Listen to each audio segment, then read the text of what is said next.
An address and conversation presented in Voice of America headquarters by Mike Pompeo, U.S. Secretary of State. Ladies and gentlemen, please join me in welcoming USAGM CEO Michael Pack.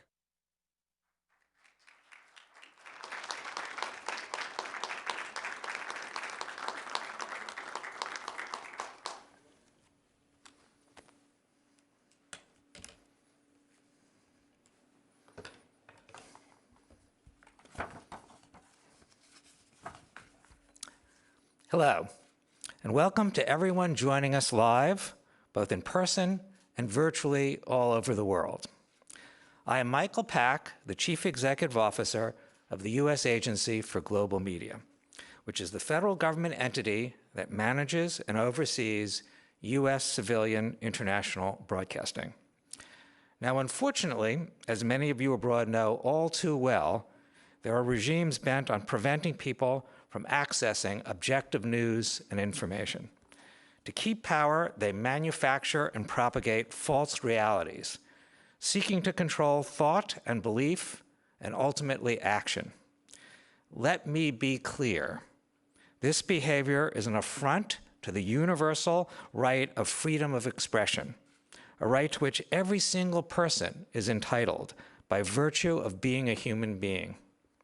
America has never stood for this form of malevolence, and our nation must now confront it even more vigorously.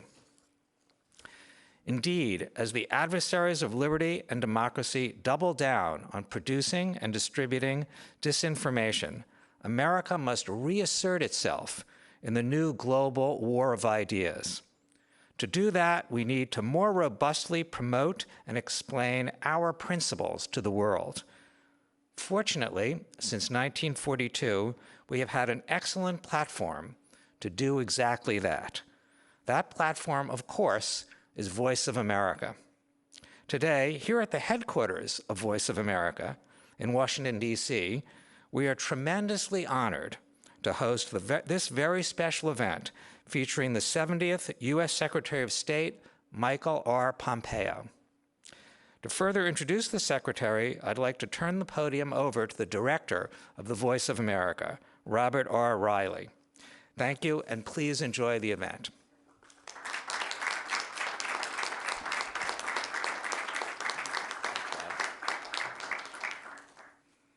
Thank you, Michael, and for your unstinting support. It's greatly appreciated.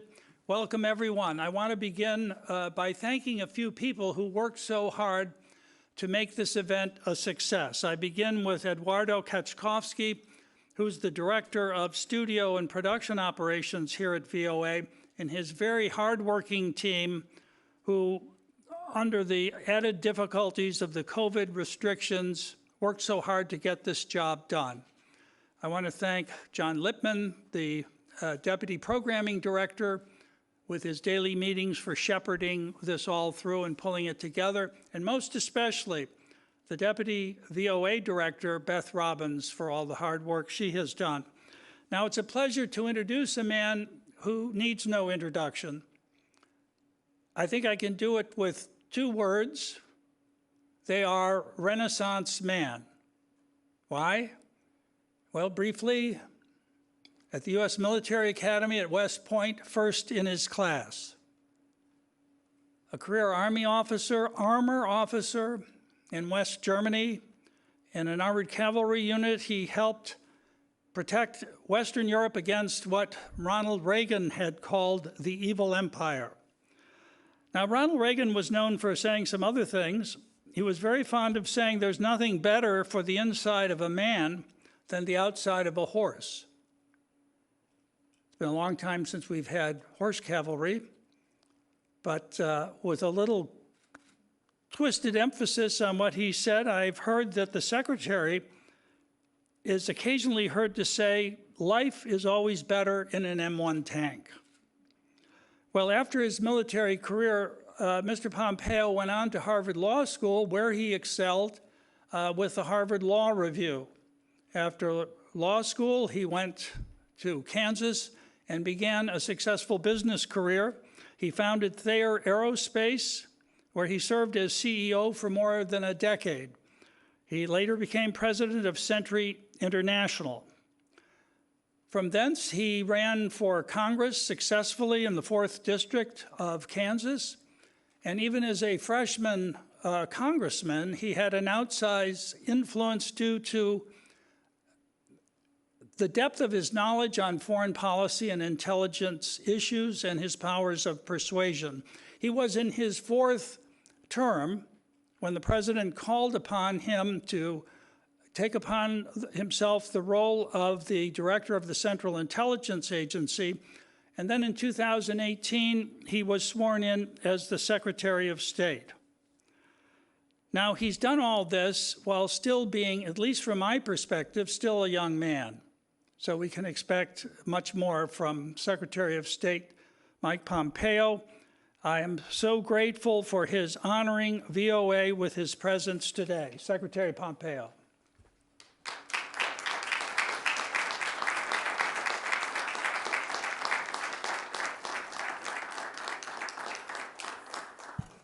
Thank you. Good afternoon, everyone. Thank you for the warm welcome. Michael, thanks for your leadership of this incredibly important institution. And Bob, congratulations on returning to the helm of VOA. I am truly happy to be here. I'm honored to have been requested. And it's always fun to be with a fellow tanker, too. I want to acknowledge the other network chiefs who is with us today. Steve Yates of Radio Free Asia. Steve, where are you at? Nice to see you.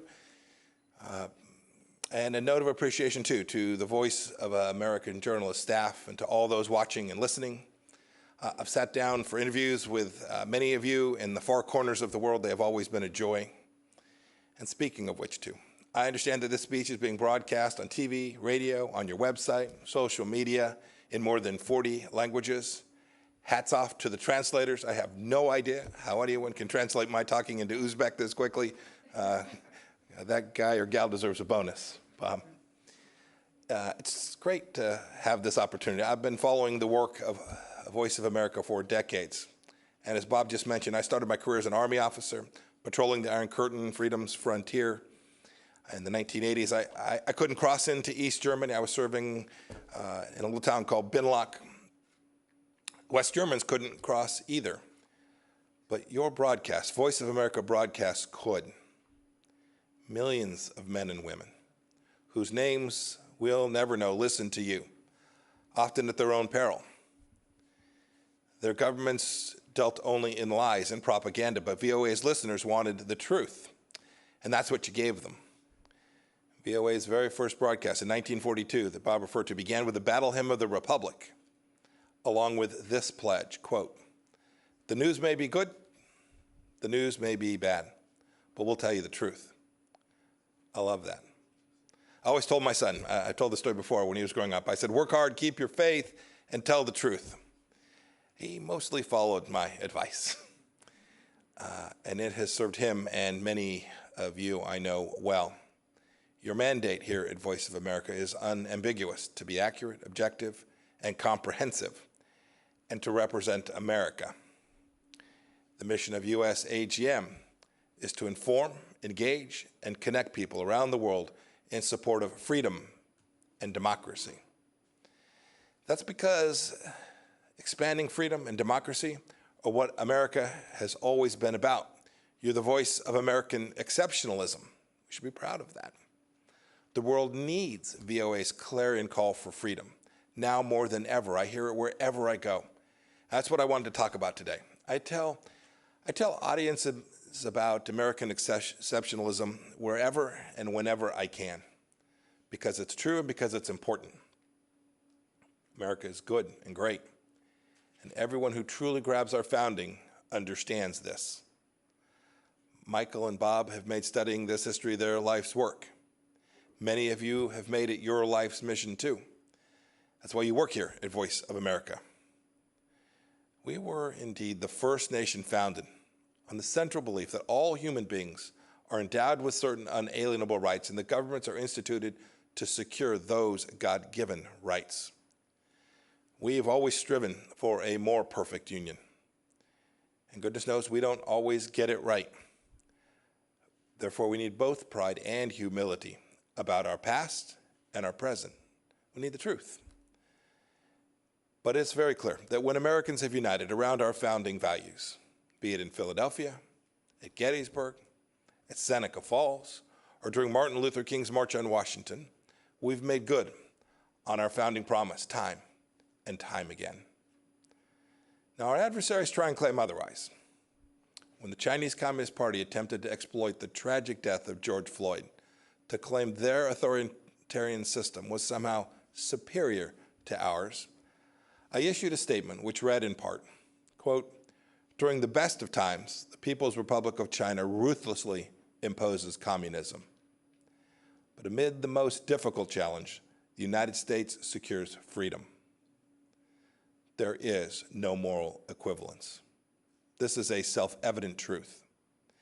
It is not fake news for you to broadcast that this is the greatest nation in the history of the world and the greatest nation that civilization has ever known. Indeed, I'm not saying this to ignore our faults.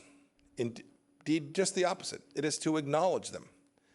But this isn't the vice of America, focusing on everything that's wrong with our great nation. It's the voice of America. It certainly isn't the place to give authoritarian regimes in Beijing or Tehran a platform. Your mission is to promote democracy, freedom, and American values all across the world. It's a U.S. taxpayer-funded institution aimed squarely at that. Indeed, this is what sets VOA apart from MSNBC and Fox News and the like. You can give voice to the voiceless in dark corners of the world. You're the voice of American striving. You're the voice of American exceptionalism. You are indeed the tip of freedom's spear. Now look, like many government agencies after the Cold War ended, our international broadcasters, well, they lost their way. Many of you know this. And there were, I'm sure, many reasons. The Soviet Union had collapsed, the wall had come down, names like bin Laden and Zarqawi and Baghdadi weren't widely known. In fact, many wrote that history was over. We allowed security protocols to lapse, and VOA lost its commitment to its founding mission. Its broadcasts had become less about telling the truth about America and too often about demeaning America. In 2013, one of my predecessors described the Broadcasting Board of Governors as, quote, practically defunct, end of quote. Look, that's in part why Congress created the role of CEO of the US AGM on a bipartisan basis. And it is again why I'm here today. I read that some VOA employees didn't want me to speak here today. I'm sure it was only a handful. They didn't want the voice of American diplomacy to be broadcast on the Voice of America. Think about that for just a moment. Look, we're all part of institutions with duties and responsibilities higher and bigger and more important than any one of us individually. But this kind of censorial instinct is dangerous. It's morally wrong. Indeed, it's against your statutory mandate here at VOA. Censorship, wokeness, political correctness, it all points in one direction: authoritarianism cloaked as moral righteousness. Similar to what we're seeing at Twitter and Facebook and Apple and on too many university campuses today. It's not who we are. It's not who we are as Americans. And it's not what Voice of America should be. It's time that we simply put wokeism to sleep. And you can lead the way. You all know. That's why you came here. There's a new dawn here at Voice of America. The American public doesn't know this, but when Michael took office, some 1,500 employees, almost 40% of the workforce, had been improperly vetted, including many with high-level security clearances. VOA was rubber stamping J-1 visas for foreign nationals, including some from communist China. We shouldn't be doing that. We have plenty of Mandarin language speakers here in America, and we are building, growing, teaching, educating more committed patriots, some of Chinese American descent who are amazing people. The Trump administration team is working to fix these national security threats. We want to vet employees properly. We want to reorient VOA to its mission of truth and unbiased reporting. We want to depoliticize what takes place here. It's too important for the American people and for the world. Returning this organization to its charter and its charge to spread the message of freedom, democracy, and American exceptionalism. This isn't about politicizing these institutions. We're trying to take politics out. And that's a pretty good feature story for whoever wants to write it up. As Secretary of State, I'm telling you all of this because I want the best for the people here and for this organization, because you are vital to helping America shine light into the darkest places with the power that only America can muster. Governments like those in China, Iran, North Korea, they don't have the respect for the universal dignity of every human being in the way that America does. Indeed, that is what America was founded upon. Those regimes are anathema to everything that our nation stands for. We know that government exists to serve people. They believe that people exist to serve government. And VOA's work is vital. As I said before, you're the tip of freedom's spear. Every week, 278 million people listen to VOA in 47 languages. There are Iranians who are listening to you, wondering if they'll ever be able to shed their Islamic shackles. There are Moldovans and Ukrainians who want truthful reporting, not Russian disinformation and propaganda. There are Chinese citizens who are tired of a regime that's done nothing but brutalize them since 1949. There are Venezuelans who want to know the truth of the Maduro regime's corruption. There are oppressed people all over the globe who still turn to America for hope. Now, I know many of you, especially those of you overseas, continue and have done heroic work. Thank you. I want to commend VOA's Hong Kong reporting team, which faced political intimidation, harassment, and attacks, but still got the job done. My highest praise. Well done. You were behind the barricades of the freedom fighters telling their stories. You're upholding VOA's finest traditions and continuing to be the voice of American exceptionalism. I also want to pay tribute to members of the other radio services who are here and listening. The only Uyghur language news service in the world is run by RFA. You've told everyone who will listen, indeed some who didn't want to, the truth about the CCP's atrocities against its own people in Xinjiang, the stain of the century. And you've done so despite the fact that the CCP has jailed the relatives of at least 6 RFA journalists in Xinjiang's internment camps and continues to threaten you and your families simply for doing your jobs. Your work takes courage. Please keep telling everyone who will listen what's happening in the toughest parts of the world. The world expects it, and America will be better off for it. I want to leave you with a quote that conveys why the VOA's mission is so critical before I take some questions from Bob. This quote's from a ways back. It's from George Washington. He said, quote, "Truth will ultimately prevail where there is pains to bring it to light," end of quote. When America brings truth to the world, we bring light. Don't forget that. It's what you do. May God bless you. May God bless the voice of America, and God bless these United States. Thank you all.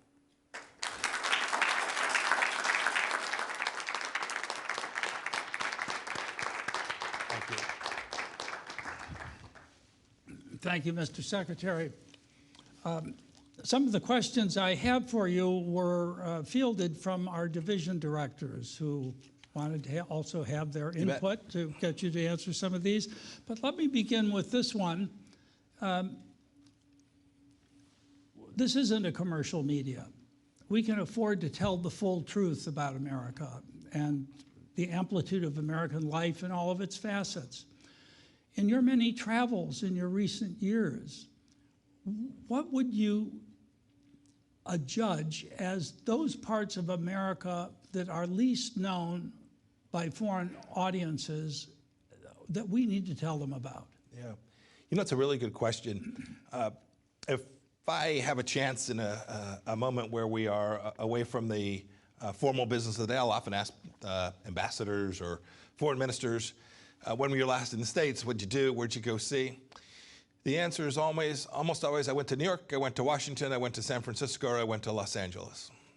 The adventuresome may have traveled all the way to Boston. Boy, that's not representative of all of who America is. I'm from Kansas. It's a different place in so many ways. It's engaged in different businesses. Its government is different. Its people think about the world in a different way. these stories from places other than the coasts are important. And that, that extends to rural parts of South Carolina, to Appalachia, to folks who live up in Minnesota and along our northern border along Canada. There are so many different facets of the United States that I think if you asked people around the world, they would only know this place we are here in Washington, or maybe our financial center in New York. I hope that you all get a chance to tell those other stories. And I'd add one last piece. It's not just geographic. It's not just where it is. You could find right here in Washington dozens and dozens of different stories about different pieces of the things, the institutions that make America so unique, so special. These things that our founders called the small platoons, our civic organizations, right? How many of you are members of the PTA, trying to help your kids' school be just a little bit better? How many of you participate in a church group on Wednesday evenings where you have your chili feed or you just gather? Those are important parts of American life that have made us so unique and so special, and I want people all across the world to see those things, because those institutions form bedrock of our nation, and they can help their countries too. Thank you, Mr. Secretary. You've made some very eloquent speeches about the relationship between American founding principles and U.S. foreign policy.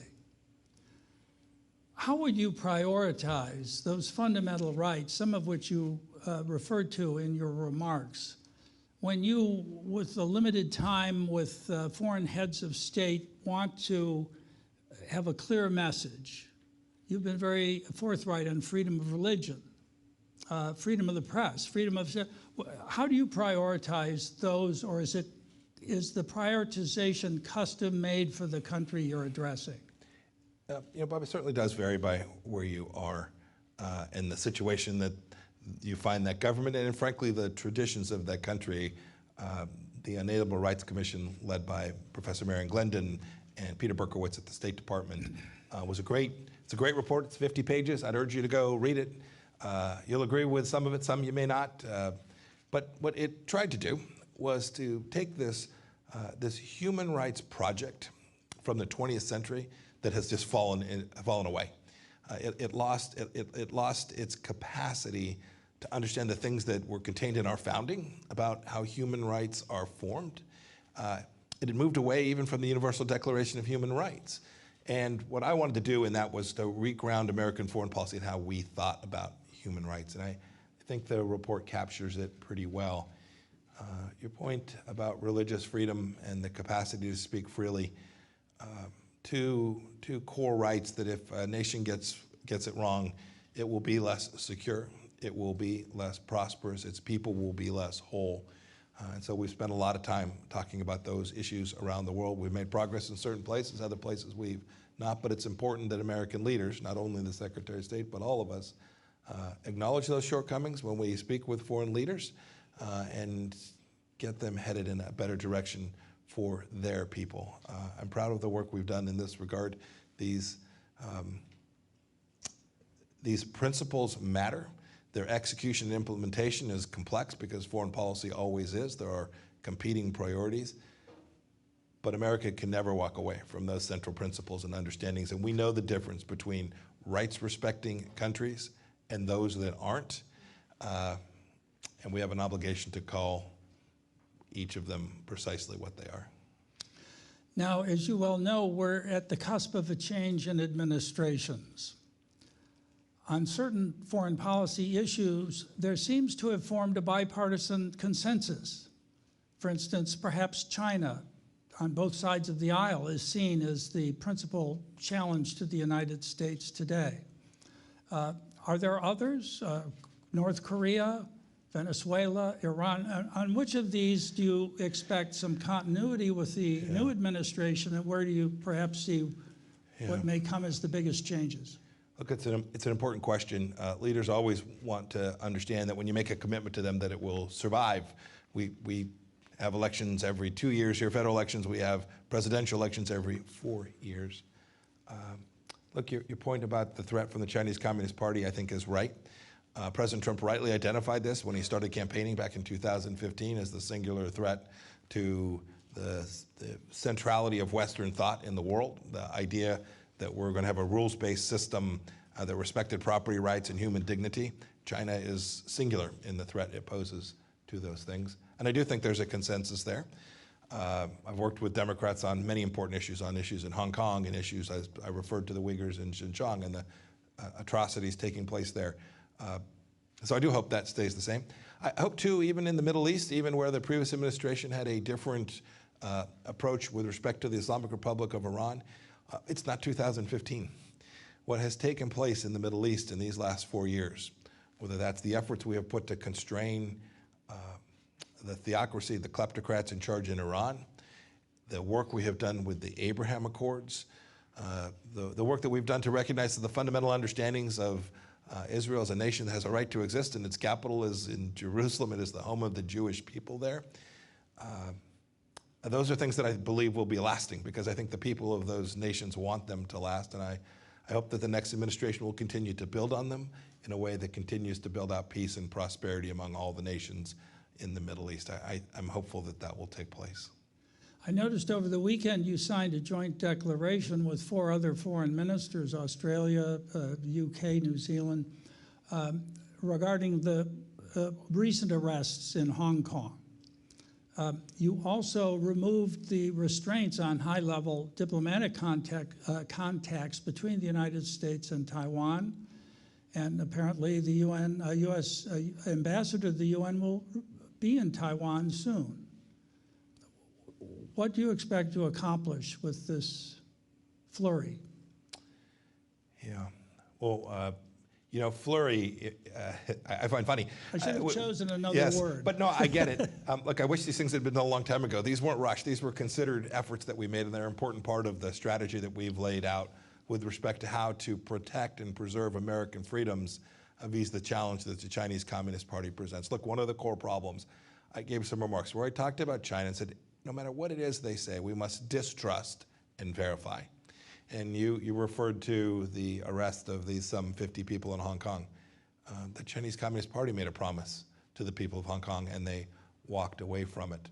The Chinese Communist Party has a commitment, a set of understandings we have with respect to Taiwan. We need to hold the parties accountable to those commitments as well.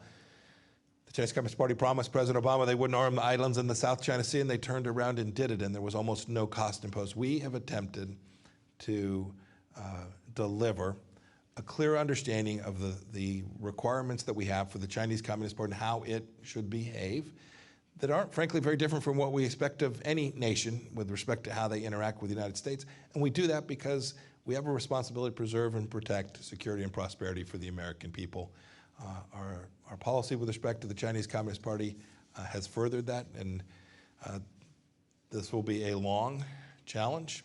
The Chinese Communist Party has a clear intent for hegemonic dominance, and we have an obligation, a responsibility to the American people and, frankly, to freedom-loving people around the world to make sure that that is not the world that our children and grandchildren live in. It's interesting, in meeting with the division directors of Voice of America, how frequently in those meetings the name of China comes up. When I ask them what's on the horizon, what are you noticing, it's China. Latin America, China. East Africa, China. And it's not simply the Belt and Road Initiative, it's their information strategy, how they get affiliates in those regions of the world, how they feed them free stuff, and they're, as you know, a whole of government approach. Now, the United States isn't whole of government, but Voice of America is here to do our part through our bureaus and through our reporting. What do you think we can do better to help highlight the dangers these things represent when seen together rather than as a separate series of approaches? Well, this challenge is, in fact, comprehensive. Our administration began by working on the economic side of this. Right? The president placed tariffs on Chinese goods. He's tried to stop intellectual property theft, denying tens of millions of jobs in the United States of America because they would steal our information, take it back to China, build it, and then dump it here in the United States. It's information. You talked about that. This is ongoing. Take the issue of the Wuhan virus. It has now, I understand the Chinese Communist Party is now going to permit the World Health Organization to go in and find out where this all began, but it took months and months of effort to do that. We are now more than a year on. We still don't have access to important information about how the virus began. It's important for health and safety and to make sure that something like this doesn't come out of China again. Your team can report these things, report these facts. Your point about it being a global phenomenon. I have a bureau. I have a China desk. I have an East Asia Pacific bureau. We have an Indo-Pacific strategy. But every one of my ambassadors and chiefs of mission understands that China presents a challenge in their country, wherever they may be, in Africa, in Latin America, in Southeast Asia for sure. And our team on the ground is working to protect American security from the Chinese Communist Party in the country that they have been assigned to. I hope your reporters, no matter where they find themselves, if they are in South Africa or in Morocco or wherever they are, observes the activities of the Chinese Communist Party inside of their country and how it impacts the people of those countries as well. If I may ask a last question, this one more related to Russia. The United States seems to be shrinking its footprint in Africa, so is France. Russia is increasing its. Is this the result of a judgment on the part of the United States that disorder on the African continent is less of a problem or less of a threat to our interests, or how would you? So the forces, the disposition that the DoD has made has really been about the counterterrorism fight more broadly. How is it that we allocate U.S. resources to keep the homeland safe? So the decisions the President has made with respect to Afghanistan and the Middle East broadly, Syria, you talk about North Africa as well, has been to allocate the capacity of the United States to preserve and protect the homeland. I'm always mindful, and it's easy to write about, if you just focus on troop numbers alone, if you say the United States used to have 1,000 people, now they only have 800, or they used to have 800, now they only have 400, you may well be missing America's capacity to preserve and protect itself. I was the director of the CIA. I know the other tools and capabilities that we can bring. They are unseen. They don't get reported from the podium at the Department of Defense. But the American people should know. President Trump has been unambiguous about getting it right, making sure we put fewer of our young men and women in harm's way, but never giving up the responsibility we have to ensure that terrorism, or at least the risk that a terror act takes place and hurts Americans, whether they're here in the United States or elsewhere in the world as well. Great. Mr. Secretary, I can't thank you enough for gracing us with your presence today. It was very kind of you to make the trip, and it's deeply appreciated by me and by everyone else here. Please join me in a round of applause. Thank you all very much. Thank you. Let's just say, Thank you, my friend. Thank you.